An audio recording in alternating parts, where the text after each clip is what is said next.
Vous est-il déjà arrivé de ressentir une vague de colère foudroyante, soudaine et complètement disproportionnée, face à une situation qui en apparence ne le méritait pas?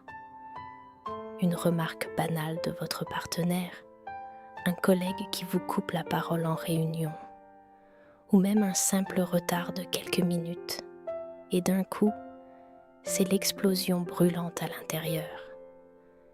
Si vous vous reconnaissez dans ces moments de perte de contrôle, sachez que vous n'êtes absolument pas seul, et surtout que ce n'est pas vraiment l'adulte en vous qui réagit. C'est votre enfant intérieur qui crie à l'aide. Aujourd'hui, sur votre chaîne Un moment pour soi, nous allons aborder un sujet profondément libérateur et essentiel pour notre bien-être, la colère de l'enfant intérieur. Nous allons comprendre ensemble pourquoi cette émotion refoulée ressurgit avec tant de force dans notre vie d'adulte. Et surtout, je vais vous accompagner pas à pas pour apprendre à reconnaître cette colère, à l'accueillir avec une profonde douceur et à la transformer durablement. Mon but aujourd'hui est de vous offrir un espace réconfortant. Prenez une grande inspiration, installez-vous confortablement et c'est parti. Pour guérir cette colère tenace, il faut d'abord comprendre avec compassion d'où elle vient. L'enfant que vous étiez autrefois n'avait ni la maturité émotionnelle, ni le vocabulaire nécessaire pour exprimer son profond sentiment d'injustice face aux blessures de la vie. Que ce soit un abandon affectif, une critique sans cesse répétée, ou l'impression douloureuse de ne pas être vue ni entendue par vos figures d'attachement, cette souffrance était tout simplement trop vaste pour un petit être. Imaginez cette colère non pas comme un défaut, mais comme une lourde armure de chevalier, forgée sur mesure pour protéger un enfant vulnérable. Au moment où la blessure initiale s'est produite, cette armure était absolument vitale. Elle vous a permis de survivre émotionnellement en bloquant les flèches de la tristesse et de la peur. La psychologue Susan Forward explique d'ailleurs très bien ce mécanisme en affirmant que la colère refoulée de l'enfant intérieur envers des parents insuffisants se transforme en armure. Cette armure nous protège mais nous emprisonne. Le problème aujourd'hui, c'est que vous avez grandi, mais vous portez toujours cette petite armure rouillée qui vous serre, vous coupe de vos émotions et vous empêche de créer des liens authentiques. C'est exactement ce qu'exprime le célèbre auteur John Bradshaw, un pionnier sur le sujet, lorsqu'il écrit avec tant de justesse. La colère est souvent le premier refuge de l'enfant blessé. Quand la douleur d'être abandonné ou rejeté devient insupportable, la colère apparaît comme un bouclier protecteur. Mais ce bouclier, en grandissant avec nous, finit par nous séparer de nous-mêmes. Cette colère que vous jugez parfois si sévèrement n'est donc pas une faille de votre caractère.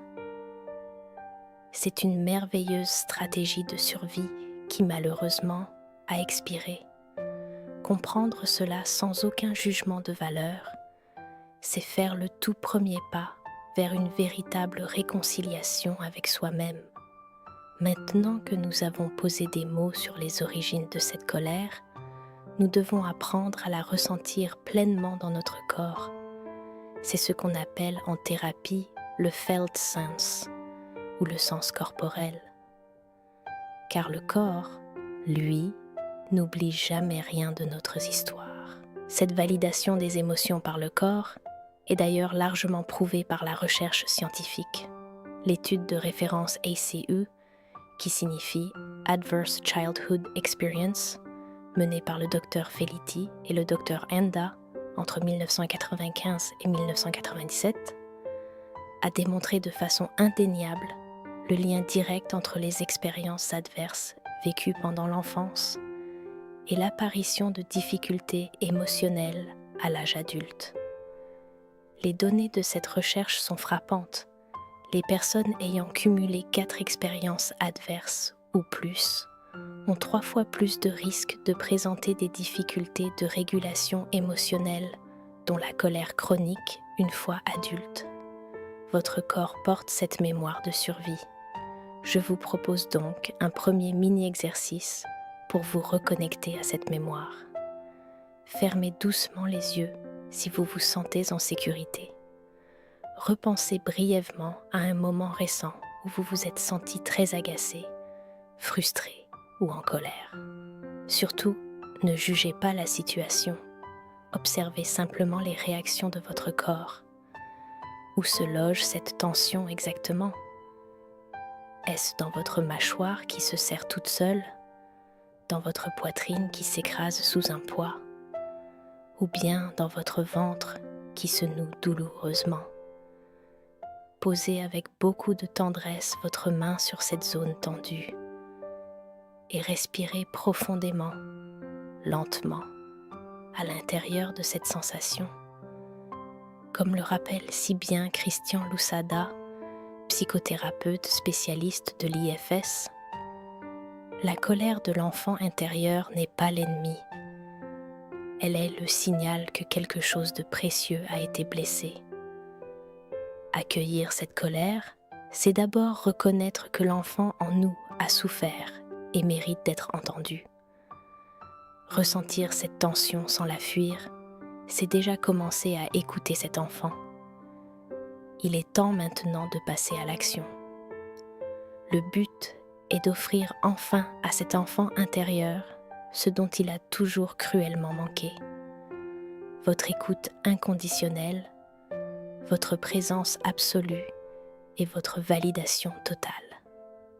Pour agir efficacement, nous n'allons pas essayer de rejeter cette colère, ni même de la frapper violemment sur un coussin jusqu'à l'épuisement total, car cela ne fait souvent que renforcer la boucle de l'agressivité. Non, nous allons plutôt dialoguer avec elle avec bienveillance. Voici un deuxième mini-exercice, un outil pratique et extrêmement puissant que vous pouvez réaliser chez vous, au calme. Je l'appelle le dialogue des deux mains. Prenez une grande feuille de papier vierge et 2 stylos de couleurs bien distinctes.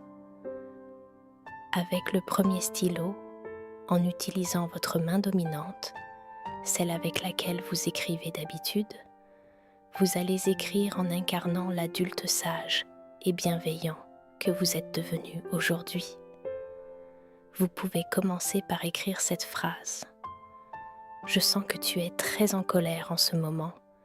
Je suis là pour t'écouter, sans te juger. De quoi as-tu besoin de me parler aujourd'hui ? Ensuite, changez de stylo et prenez-le dans votre main non dominante.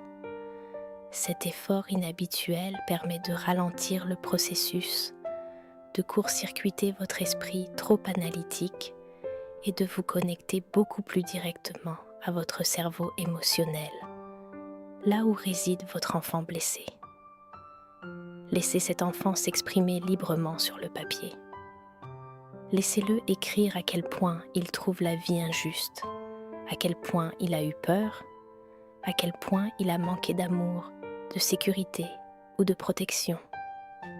Ne censurez aucun de ces mots, même si son discours vous semble irrationnel, enfantin ou excessif.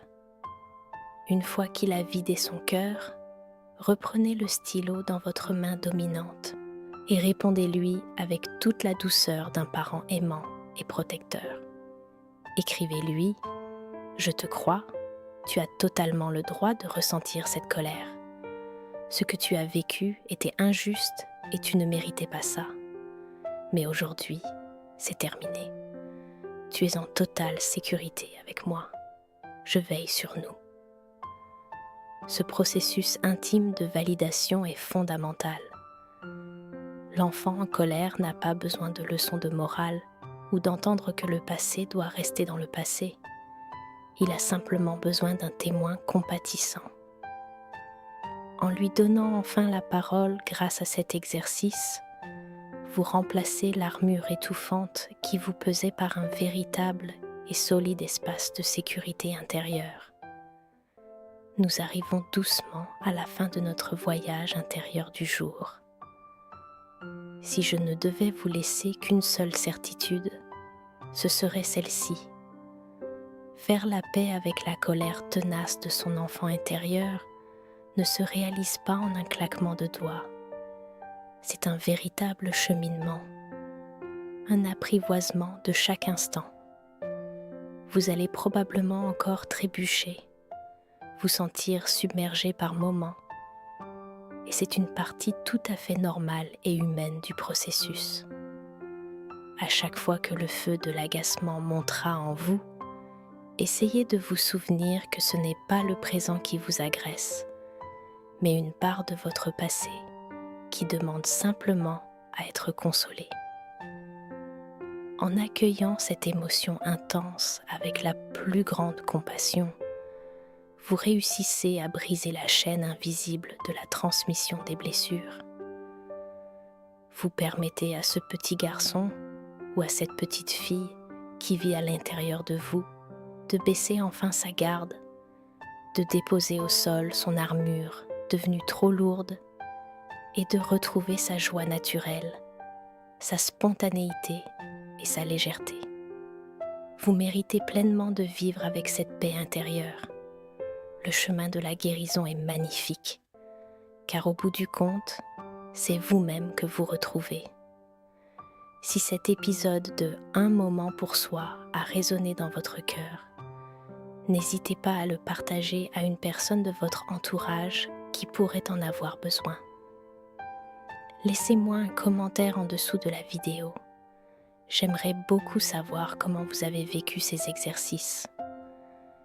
Et bien sûr, abonnez-vous à la chaîne pour continuer ce beau voyage ensemble. Cette semaine, n'oubliez pas notre petit exercice clé. Posez simplement votre main sur votre zone de tension corporelle dès que la colère monte et respirez profondément pour rassurer votre enfant intérieur. Prenez grand soin de vous et gardez toujours espoir. La guérison est à votre portée.